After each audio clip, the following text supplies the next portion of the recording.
And as the 1% thinks about how to tweak the capitalist system, another group wants to change it radically. And they're holding a forum of their own. It's called the World Social Forum, and it's taking place right now in Porto Alegre, Brazil. Brazil President Dilma Rousseff decided to ditch the elites and instead attend an event which has brought together a medley of social movement groups from around the globe. The event rivals the exclusive forum happening now in Davos. So can the World Social Forum shake things up enough to change the system? Well, to help answer this question and more is Mike Norman, Chief Economist of John Thomas Financial. Welcome, Norman. So we have several different groups, from the Arab Spring to Occupy Wall Street, Spain's indignant movement. They're all taking part in this forum. What do they all have in common? Well, I think what they have in common is an expression of outrage of what we've seen, policies which have resulted in massive income inequality around the world, inequality that has risen to a level where it's even being noted in the elitist gathering in Davos. Not that anything is going to be about it. And there's the point I have to make is that while this is a great alternate Davos, if you will, I'm not very optimistic that anything is going to come out of that, simply because we see throughout the world policy is being dictated and dominated by these elites. Look, we're not even talking about the failure of capitalism or the problems with capitalism as it exists right now. It's not capitalism. We're really talking about socialism for an elite group of people, corporate socialism, where policy by design around the world in the wealthy nations and elsewhere has been fashioned to a degree where most of the public wealth of nations now flowing up to that top 1%.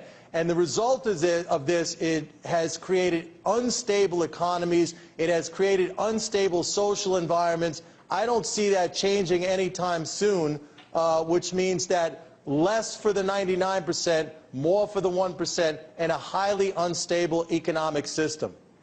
So this movement is, it's dubbed as being anti-capitalist. They're protesting the fact that capitalism is not working. What then is the alternative? Well, first of all, let's understand, as I said before, this is not capitalism. This is clearly socialism for large institutions and an elite group in the world.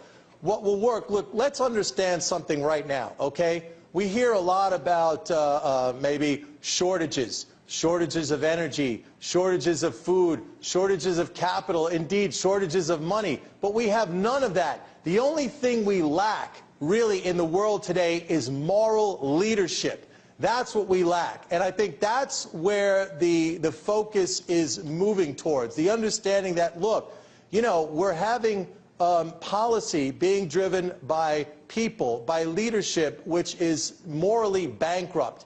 And the attention has to first start there. And that's what I think these alternate movements and Occupy Wall Street have drawn attention to. From this, perhaps we'll start to see political change which sort of adjusts or rights the system. But for now, I think if you look at what we're seeing happening in Europe, if you look at what we're seeing happening here in the United States, it only seems to me to be an intensification of this wealth flow to the top 1%, creating a highly unstable economic environment.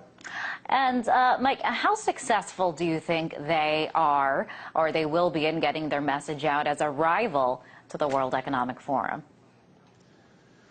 Well, look, I'm rooting for them. Unfortunately, I'm not very optimistic. I just don't see where they have the political leverage right now to really affect any sort of large change, okay? Most of Occupy Wall Street, if you look at when that was going on here in the United States, no connection with the political process. It was mocked broadly. So I think it still has a long way to go. The positive thing that came out of it, in my opinion, was it did draw attention to this problem of inequality, which is a big problem. And I think just the fact that even if they're talking about it